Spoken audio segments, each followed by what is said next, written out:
Currently po, meron po kaming team na binuo to address yung mga claims ng mga OFW. Unfortunately po kasi, ang nangyayari po dyan sa mga issues on Balikbayan Box, nagiging biktima yung mga kababayan natin ng mga forwarders na scrupulous po. So, but nonetheless, meron na pong create na team. Siguro po pabibigyan po namin kayo ng contact details po ng team. Then Commissioner Bion Rubio have already directed the drafting of a Customs Administrative Order to regulate and require registration of these forwarders as a preventive step na mangyari na naman yung mga, lalo na magkakaroon ng upcoming Christmas season po. So, yun po, masihigpitan po yung mga authorized forwarders that will be allowed to transact with the BOC. And isa rin po sa mga programs na sinet ni Commissioner is yung magkaroon po ng online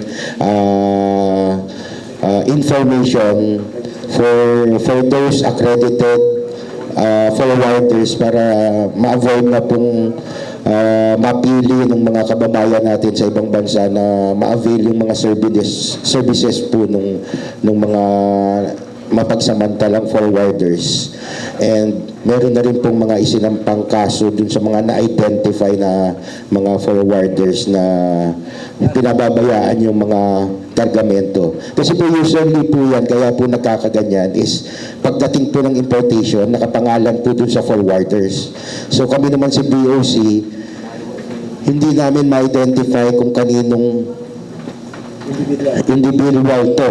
So, ang ginagawa po namin, pinapa 100% po namin yan para makita po namin dun sa specific boxes.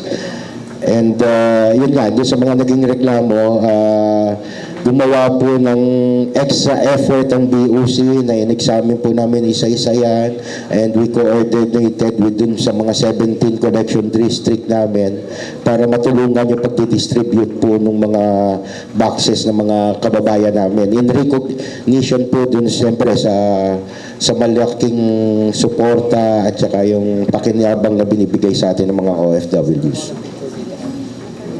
Attorney, di ba yan ano? Kasi pag binabasa ng social media, parang ang may kasalanan ng Bureau of Customs. Pero where in fact, yung mga forwarders, ginagamit na kalasag doon sa kanilang smuggling. Yung mga OFW, yung OFW nagpapadala ng 5 sapatos. Idedeklara ng forwarder, 50 sapatos o 50 bag. Saka naman nakakita ng OFW na makakabili ng 50 bag na Louis Vuitton. Kaya nga po, kasi po, yun po, lahat po ng privilege binibigay ng BOC para sa mga OFWs. Exempted po yan sa X-ray and everything. Kaya lang po yun nga po, tama po kayo na ginagamit po yung privilege ng mga OFWs ng mga mapagsamantalang forwarders, making it appear that these goods are shipped by OFWs pero hindi na po pala yun. Kaya, pag hinuli ninyo, yung shipment ng forwarders, mostly ini-strip nila yung pangalan eh. Kasi talaga namang hindi sa OFW yung ilan doon. Paano patutunayan ng OFW? Kasi mag-iyak sila kung wala silang proof na kanila yon. At yung forwarding company, usually hindi na nakikipag-participate. Bahala kayo maglabo-labo dyan. Doon po sa nakaraang pagkakataon na may nabiktima yung forwarder na yan, nakasulat pa rin po dun sa mga boxes.